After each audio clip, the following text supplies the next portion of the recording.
आज हम स्टार्ट करने वाले हैं रेडियो एक्टिविटी, जो हमारा अगला टॉपिक है। और बस आपके छोटे मोटे टॉपिक रह रहे हैं हमारे। एक तो रेडियो एक्टिविटी भी रह रहा है, दूसरा जो हमें थोड़ा सा न्यूक्लियर फोर्स के बारे में पढ़ना है, और उसके बाद जो है हमारा कोई ऐसे खास टॉपिक बचे नहीं। उसके बाद देखेंगे हम अपने इसके PYQ, कुछ जो भी क्वेश्चंस हमारे 2025 में आए हुए, किस तरह के क्वेश्चंस आए हुए, वो सारे के सारे यहाँ पर सोल्व करने वाले हैं। तो पहले बेसिक देख लेते हैं रेडियो एक्टिविटी का। तो रेडियो एक्टिविटी हालांकि बहुत ही बड़ा टॉपिक है ये, लेकिन आपके सिलेबस में बहुत ही ज़्यादा इसको कम कर दिया है। तो जो हल्का फुल्का इसका इंट्रो है केवल वही हम यहाँ पर पढ़ने वाले हैं। तो रेडियो एक्टिविटी क्या होता है? जो भी हमारे पास अनस्टेबल जो न्यूक्लियाई होते हैं, जो अनस्टेबल है तो वो जाहिर सी बात है वो क्या है, खुद ब खुद वो टूट जाएगा। खुद ब खुद टूटना ही क्या कहलाता है? Spontaneous disintegration. डिसइंटीग्रेट का मतलब होता है जुड़ना, और डिसइंटीग्रेट का मतलब होता है टूटना। अब जब ये आपका कोई भी न्यूक्लियस जो है टूटता है, तो उसके टूटने के अलग अलग तरीके होते हैं। एक होता है अल्फा डीके। क्या होता है? Alpha decay. एक बीटा और एक गामा डीके। अल्फा डीके होता है तो इसके अंदर क्या होता है, हीलियम का न्यूक्लियस उसके अंदर से निकल जाता है। मतलब उसके अंदर से इस तरह का निकलेगा हीलियम, जिसका आपका मास नंबर 4 होगा और एटॉमिक नंबर 2 होगा। एटॉमिक नंबर 2 से मतलब ये है 2 यहाँ पर आपके प्रोटॉन है, और 4 क्या है इसका? 2 प्रोटॉन 2 न्यूट्रॉन वहाँ से निकलेंगे। 2 प्रोटॉन 2 न्यूट्रॉन का मतलब ये हो गया उसका जो वो मास नंबर कितना हो जाएगा आपका? 4। दूसरी चीज़ क्या है? Beta decay. बीटा डीके के अंदर क्या होता है? आपके इलेक्ट्रॉन या फिर पॉजिट्रॉन निकलते हैं। इलेक्ट्रॉन तो हमने नाम सुना है, लेकिन पॉजिट्रॉन क्या होता है? पॉजिट्रॉन भी हमारा सेम इलेक्ट्रॉन के जैसा ही होता है, बस उसका जो चार्ज है ना पॉजिटिव होता है। इलेक्ट्रॉन पर चार्ज निगेटिव होता है, पॉजिट्रॉन पर वही सेम चार्ज पॉजिटिव होता है। दोनों का मास सेम होता है, ठीक है। इसको हम पॉजिट्रॉन कहते हैं। इसके अलावा गामा डीके होता है तो इसके अंदर से एनर्जी निकलती है, बहुत ज़्यादा एनर्जी निकलती है, और एनर्जी जो निकलेगी फोटोन्स की टर्म्स में निकलेगी। तो यानी कि फोटोन्स बहुत ज़्यादा रिलीज होते हैं, ये भी हम इसको कह सकते हैं। ये एक छोटा सा बेसिक था रेडियो एक्टिविटी का, इससे ज़्यादा इसमें हमें कुछ नहीं पढ़ना, ठीक है। न्यूक्लियर फोर्स के बारे में वैसे आपने केमिस्ट्री वगैरह में भी आप पहले से पढ़ते आए हो कि क्या है, स्ट्रॉन्गेस्ट फोर्स है हमारी, क्या है? न्यूक्लियर फोर्स, ठीक है। तो ये जो हमारी न्यूक्लियस के अंदर फोर्स जो लगती है वो किस किस के बीच में लगती है? जो वहाँ पर हमारे पार्टिकल्स है, जो न्यूक्लियॉन्स हैं, कौन कौन है वहाँ पर? प्रोटॉन है, न्यूट्रॉन है, इनके बीच में जो फोर्स लगती है उसी को क्या कहते हैं? हम न्यूक्लियर फोर्स कहते हैं। अब न्यूक्लियर फोर्स क्या है? आपकी सबसे ज़्यादा स्ट्रॉन्गेस्ट फोर्स है नेचर के अंदर। और लेकिन सबसे क्या है, ये ऐसा नहीं बहुत ज़्यादा इसकी रेंज हो, एक छोटी सी रेंज के लिए लगती है, क्योंकि न्यूक्लियस का साइज़ क्या होता है? बहुत ही ज़्यादा छोटा होता है। जब साइज आपका बहुत ज़्यादा छोटा होता है तो एक छोटे से एरिया में लगती है, इसलिए क्या कहते हैं? इसको शॉर्ट रेंज फोर्स कहते हैं। दूसरा क्या? अट्रैक्टिव इन नेचर होती है। इन इसका नेचर की बात करें, रिपल्सिव या अट्रैक्टिव, तो अट्रैक्टिव होती है, और ये चार्ज के ऊपर डिपेंड नहीं करती। सपोज करो जैसे हमारे पास वहाँ पर क्या है, न्यूक्लियस के अंदर क्या है? हमारे प्रोटॉन है। क्या है? प्रोटॉन है। तो प्रोटॉन पे तो पॉजिटिव चार्ज है, इनमें तो रिपल्सन होना चाहिए, तो इलेक्ट्रोस्टैटिक फोर्स लगेगी। लेकिन उससे कहीं बहुत ज़्यादा स्ट्रॉन्ग यहाँ पर न्यूक्लियर फोर्स लगती है। तो जब न्यूक्लियर फोर्स ज़्यादा लगेगी तो जाहिर सी बात है इनको यहीं पर ये बाइंड करके रखेगी। अब कई बार ये पूछ लिया जाता है, आपके बोर्ड एग्जाम में भी ये क्वेश्चन पूछा गया है कि इनके अंदर यहाँ पर फोर्स किन किन के बीच में लगती है? देखो, प्रोटॉन और न्यूट्रॉन के बीच में लगती है, न्यूट्रॉन और न्यूट्रॉन के बीच में लगती है। इसको आप चार्ज के हिसाब से मत देखना। चार्ज के हिसाब से देखोगे तो आपको ये लगेगा कि न्यूट्रॉन या फिर प्रोटॉन के बीच में कैसे फोर्स लग जाएगी। चार्ज के हिसाब से नहीं देखना। न्यूक्लियर फोर्स जो है ना, चार्ज के इंडिपेंडेंट होती है, चार्ज पे डिपेंड नहीं करती बिल्कुल भी। तो ये प्रोटॉन न्यूट्रॉन के बीच लगती है, न्यूट्रॉन के बीच लगती है, और या फिर प्रोटॉन के बीच लगती है, ठीक है। लेकिन एक इसकी खास बात यह है, इन सब के बीच में जो भी फोर्स लगेगी वो बराबर होगी आपकी। ऐसा नहीं है कि प्रोटॉन न्यूट्रॉन के बीच में ज़्यादा फोर्स लगेगी और न्यूट्रॉन के बीच में कम लगेगी या ज़्यादा लगेगी। तो एक बार यही क्वेश्चन आपके एग्जाम में पूछा गया है कि इनके बीच में जो है प्रोटॉन न्यूट्रॉन और प्रोटॉन के बीच में किस में ज़्यादा फोर्स लगेगी? तो तीनों में इक्वल लगेगी। याद रखना इस चीज़ को, क्योंकि चार्ज पे डिपेंड ही नहीं करती ना ये।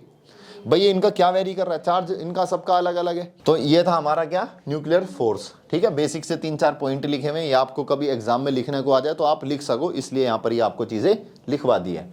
इसके बाद है न्यूक्लियर चेन रिएक्शन। होता क्या है, जैसे हमारा न्यूक्लियर फिजन हो रहा है, मान लो सपोज करो यूरेनियम का हमारा यूरेनियम है, उसमें एक न्यूट्रॉन गया और उसके न्यूक्लियस में जाके बैठ गया, वो अनस्टेबल हो गया तो टूट गया। तो वहाँ से हमें उस रिएक्शन के अंदर 3 न्यूट्रॉन और मिलते हैं। तो वो 3 न्यूट्रॉन क्या है, फिर दूसरे यूरेनियम के पास जाएंगे, उनके न्यूक्लियस में जाके बैठेंगे। तो फिर क्या होगा, पहले तो एक ब्रेक हो रहा था, ठीक है, यहाँ एक न्यूट्रॉन आया, फिर इसके बाद क्या हुआ, यहाँ से 3 न्यूट्रॉन निकल गए। अब ये 3 न्यूट्रॉन क्या करेंगे, 3 यूरेनियम के न्यूक्लियस को क्या करेंगे, ब्रेक करेंगे। अब इन 3 से फिर 3 निकलेंगे, इस तरह से रिएक्शन हमारी चलती चली जाएगी बहुत ज़्यादा। इसी को कहते हैं न्यूक्लियर चेन रिएक्शन, क्योंकि चेन आपकी बनती जा रही है। ठीक है, ये क्या हम न्यूक्लियर चेन रिएक्शन पढ़ रहे हैं, इसके अंदर क्या है हमारे पास क्या है, न्यूक्लियस है। ये न्यूक्लियस किसका, यूरेनियम का है। एक न्यूट्रॉन आया, न्यूट्रॉन स्लो मोशन में आता है इसके अंदर बैठ जाएगा। ये न्यूक्लियस क्या हो गया, अनस्टेबल हो गया। जैसे ये टूटा तो यहाँ से हमारे पास जो रिएक्शन हुई वहाँ से 3 न्यूट्रॉन निकलते हैं अलग से। अब ये 3 न्यूट्रॉन, यहाँ तो आपके न्यूक्लियस बहुत सारे हैं ना यूरेनियम के, एक ही न्यूक्लियस थोड़ी है। फिर ये न्यूट्रॉन इसके पास गया, एक ये दूसरे यूरेनियम के पास गया, ये भी यूरेनियम, ये भी यूरेनियम।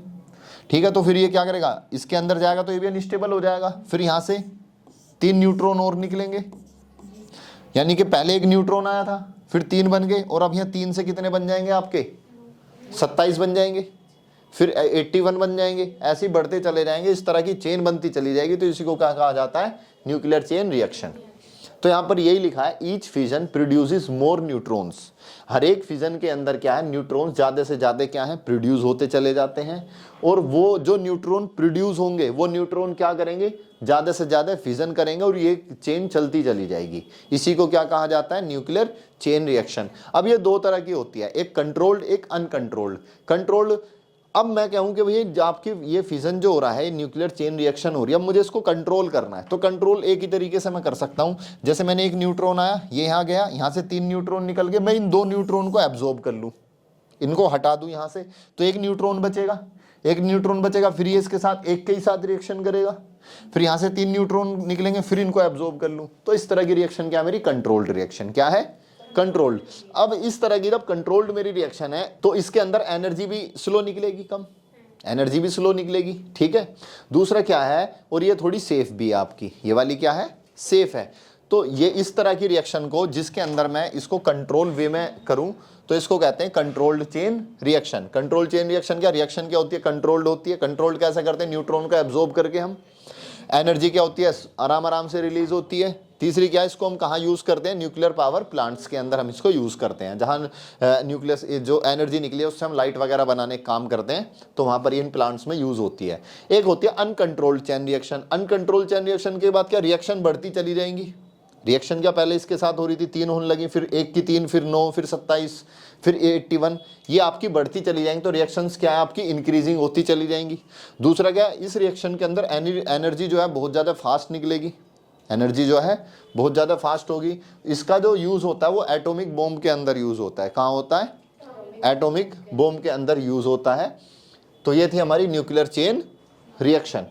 अब देख लेते हैं हम कुछ क्वेश्चंस जो हमारे PYQ हैं, जो हमारे आए हुए हैं अब से पहले कुछ पेपर के अंदर। तो पहला क्वेश्चन है हमारा, the mass number of 2 nuclei A and B are 27। इस तरह का क्वेश्चन बहुत ही आसान क्वेश्चन है, लेकिन एग्जाम में काफी बार पूछे जाते हैं, इसी तरह का क्वेश्चन पूछे जाते हैं ज्यादातर। तो मास नंबर दे दें, 2 न्यूक्लियस है हमारे पास, थोड़ा समझने की जरूरत है बस। एक न्यूक्लियस मान लो A है हमारे पास, और दूसरा क्या है हमारे पास, B है। पहले वाले को सॉल्व कर रहे हैं, नंबर आगे पीछे होंगे उससे कंफ्यूज मत होना, क्योंकि किताब से ये स्क्रीनशॉट लिए हुए गए। तो यहाँ पर क्या है हमारे पास, जो मास नंबर है A का कितना है 27 और B का कितना है 64। ठीक है, मास नंबर को हम, जो मास नंबर दिए गए हैं हमें इनके, A का कितना है हमारा 27 और B का कितना है हमारा 64। ठीक है, हमसे पूछा इनकी रेडियाई का रेशो बताओ। अब हमने जो फॉर्मूला पढ़ा है, जो रेडियाई होती है A की रेडियस इक्वल टू किसके होगी, R0 A की पावर 1/3। स्मॉल r लिख दो, कैपिटल R लिख दो, कोई फर्क नहीं पड़ता, नोट लगा देना।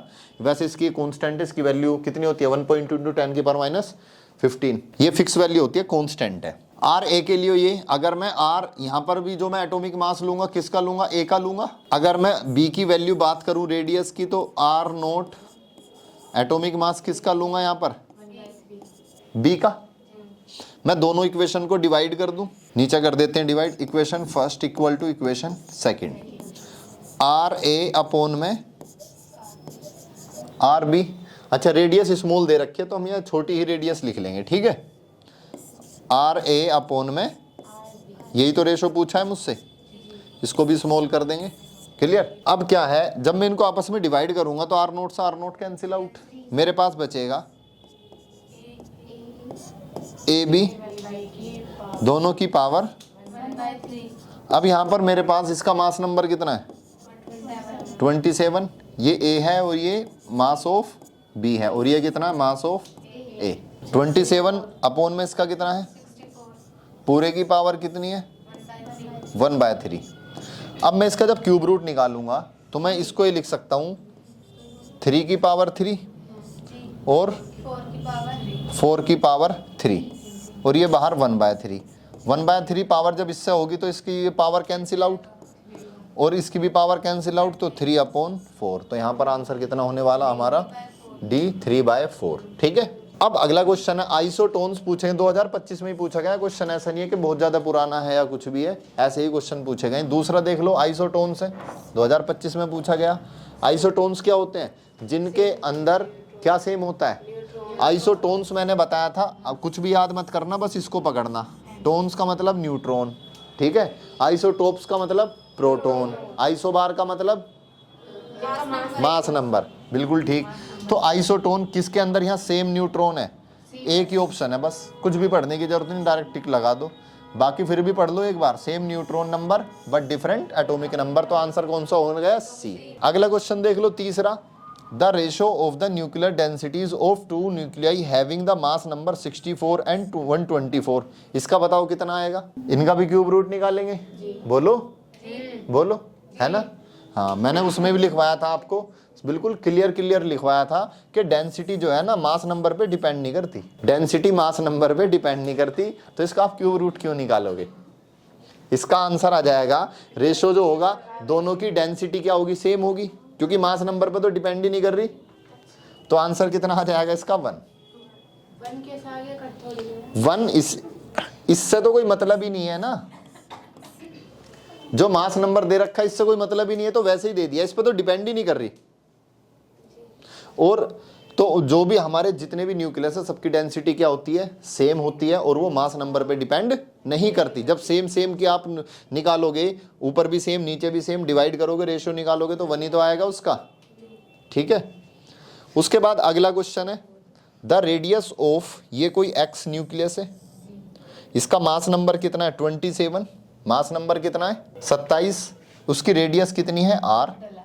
हमसे पूछा है इसकी रेडियस बतानी है आपको, y वाले न्यूक्लियस की। इसकी क्या बतानी है मुझे, रेडियस बतानी है इसकी। अब इसकी रेडियस कैसे बताएंगे ये बताओ आप जरा। ये मास नंबर हो गया और ये 125। मेरे पास रेडियस और मास नंबर का रिलेशन ये आता है कि मेरे पास रेडियस किसकी है, x की, अपॉन में रेडियस किसकी, y की, बराबर होगी किसके, मास नंबर किसका, x का। x का मास नंबर कितना है, 27, और y का मास नंबर कितना है, 125, पूरे की पावर कितनी है, 1/3, यानी कि आ जाएगा, इसको सोल्व करेंगे 3/5, 3/5। तो इसका आंसर कितना हो जाएगा, 3/5। 2023 में आया हुआ बोर्ड एग्जाम में ये भी। ठीक है, ये रेशो आ गया तो कोई बात नहीं, आप ये कर देंगे ना, rx किसकी पूछी है हमसे, ry की। तो देखो rx/ry कितना है, 3/5। ry को मैं इधर लाऊंगा तो हो जाएगा 5/3, और rx की रेडियस कितनी है, r, इतना तो आप खुद भी कर लोगे, लो, और रेडियस ऑफ ry ये आ गई 5/3r। ठीक है, थोड़ा बहुत तो दिमाग लगाना पड़ेगा, ऐसा थोड़ी है कि तुम्हें सारी चीजें ऐसी हुई हुई मिल जाएंगी। अगला क्वेश्चन है हमारा, इसका बताओ। चलो अभी मैं बताऊंगा तो बहुत आसान लगेगा ये, बिल्कुल 2024 में ही पूछा गया कंपार्टमेंट में। M, Mn and Mp represent masses of this nucleus, ये न्यूक्लियस है। ठीक है, और ये जो है यहाँ पर ये आपके जो मास है, ये न्यूक्लियस का मास है, ये न्यूट्रॉन का मास है, ये प्रोटॉन का मास है। तो ये पूछा है बताओ कौन सी इसमें से कंडीशन ठीक होगी, वो हमारी कौन सी कंडीशन ठीक होगी बताओ। देखो सबसे पहले मास ऑफ न्यूक्लियस कितना होता है, मास ऑफ न्यूक्लियस होता है मेरा, किसी भी न्यूक्लियस का मास जो है वो क्या होगा, न्यूट्रॉन के मास के प्लस प्रोटॉन के मास के। ये बात समझो पहले। अब इसी को देखो, न्यूट्रॉन और प्रोटॉन। ठीक है, न्यूट्रॉन को क्या लिखूंगा मैं, a-z, इसका मास कितना, a-z m/n। प्रोटॉन को क्या लिखूंगा, Z into MP, Z into MP, atomic number Z होता है ना।